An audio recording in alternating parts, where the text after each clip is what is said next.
অনেক দিন পর গ্রামের বাড়িতে যাব।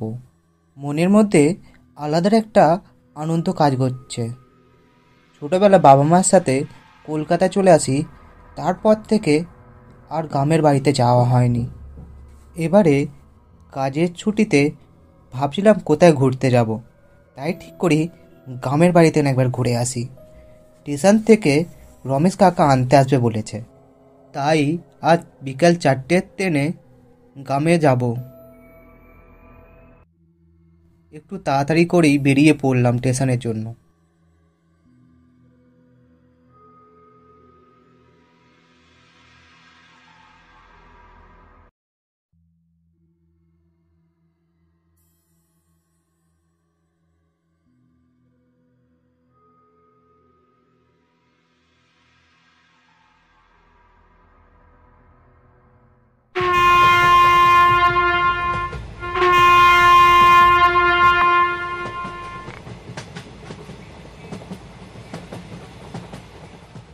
ট্রেনে বসে পাশের সিটের একটা লোক আমাকে জিজ্ঞেস করছে, দাদা, আপনি কোথায় যাবেন?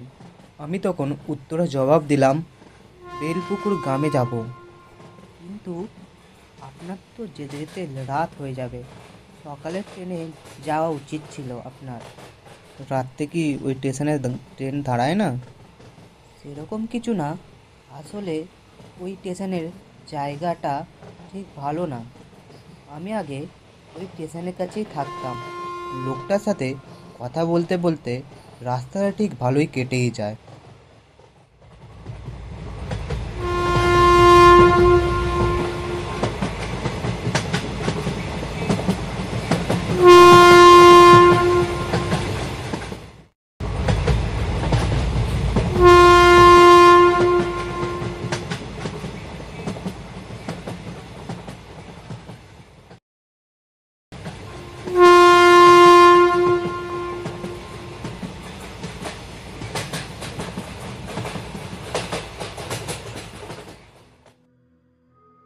ট্রেন থেকে এদিক ওদিক দেখতে লাগলাম। দেখি রমেশ কাকা বসে আছে একটা বেঞ্চে। রমেশ কাকা কলকাতাতে আমাদের বাড়িতে বেশ অনেকবারই এসেছিল, তাই আর চিনতে ভুল হয়নি।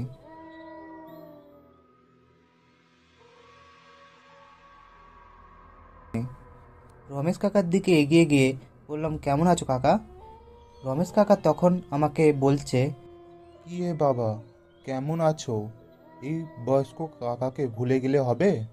ভুলে যায়নি, কাজের জন্য আর সময় করা হয়নি গ্রামে আসার। তোমাদের কথা সব সময় মনে পড়ে।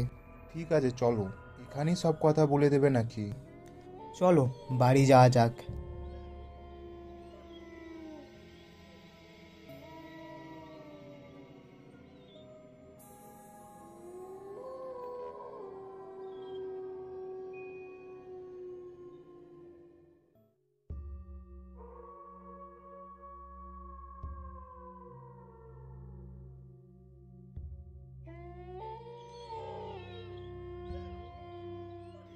যেতে যেতে কাকা জিজ্ঞেস করছে, তো তোমাদের বাড়িতে সব কেমন আছে?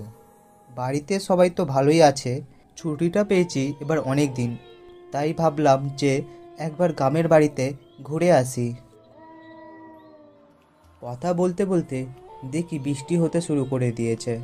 তাড়াতাড়ি করে হাঁটতে লাগলাম। দেখি একটা গোরস্থান আছে। কাকাকে আমি বললাম, চল ওই গোরস্থানের ভেতরেই বৃষ্টি না থামা পর্যন্ত দাঁড়াই। রমেশ কাকা তখন বলছে, গোরস্থানটা ভালো না।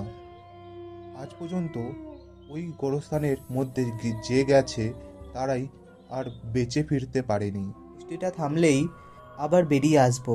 এই বৃষ্টিতে ভিজে গেলে শরীর খারাপ হবে। গোরস্থানের ভেতরে কেউ না কেউ থাকবেই অবশ্যই। রমেশ কাকা কিন্তু বোধ করে গোরস্থানের ভেতরে ঢুকলো।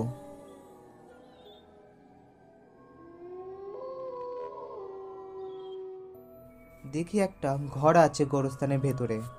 বাড়িটার সামনে যেয়ে ডাকতে লাগলাম, কেউ কি আছেন এই বাড়িতে? এই বৃষ্টিতে একটু আশ্রয় দেবেন আমাদের। বাড়ির ভেতর দিয়ে একটা লোক বেরিয়ে এলো। আমি তখন লোকটাকে বলছি, এই বৃষ্টিতে একটু আমাদের আশ্রয় দেবেন? বৃষ্টিটা থেমে গেলে আমরা আবার চলে যাব। লোকটা তখন আমাদের বলছে, অবশ্যই আপনারা বিপদে পড়েছেন, আমি সাহায্য করতে পারি না? আসুন ভেতরে আপনারা।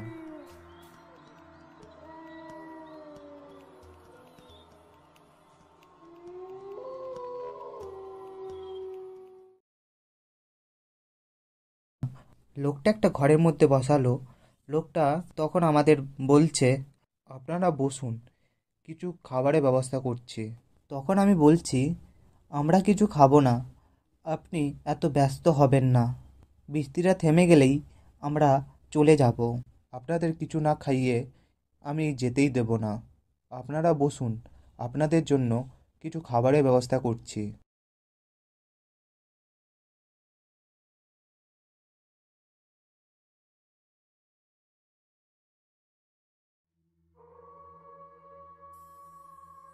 মাথা মোছার জন্য বাইরে বেরিয়ে একটা গামছা চাইতে এসে দেখি লোকটা তার পাটাকে জ্বলন্ত উনুনের মধ্যে ঢুকিয়ে দিয়ে রান্না করছে।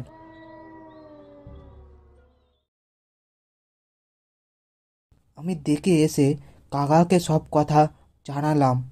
কাকা তখন আমাকে বলছে, মনে হচ্ছে এই সেই ভূত যে গোরস্থানের মধ্যে থাকে, আর কেউ যদি গোরস্থানের ভেতরে ঢুকে তাকে মেরে দেয়।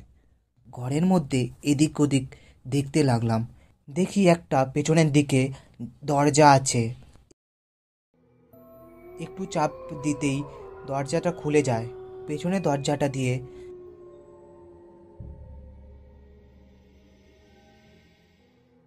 আমরা গোরস্থানের বাইরে বেরিয়ে আসি। সেখান থেকে বৃষ্টির মধ্যে ছুটতে লাগলাম। ছুটতে ছুটতে গ্রামের চায়ের দোকানের সামনে এসে হাঁপাতে লাগলাম। দেখি কয়েকটা লোক সেখানে বসে আছে।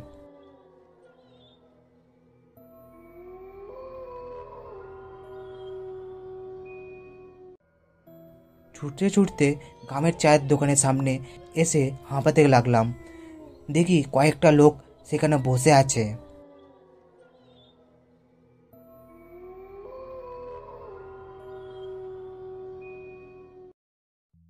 চায়ের দোকানে বসে সব কথা সবাইকে বললাম। চায়ের দোকানি তখন বলছে, বেশ কিছু বছর আগে একটা দুর্ঘটনায় গোরস্থানের মধ্যে থাকা লোকটি মারা যায়। তারপর থেকেই এরকম ঘটনা ঘটতে শুরু করে যায়। যে ওই গোরস্থানের মধ্যে ঢোকে সে আর বেঁচে ফিরতে পারেনি।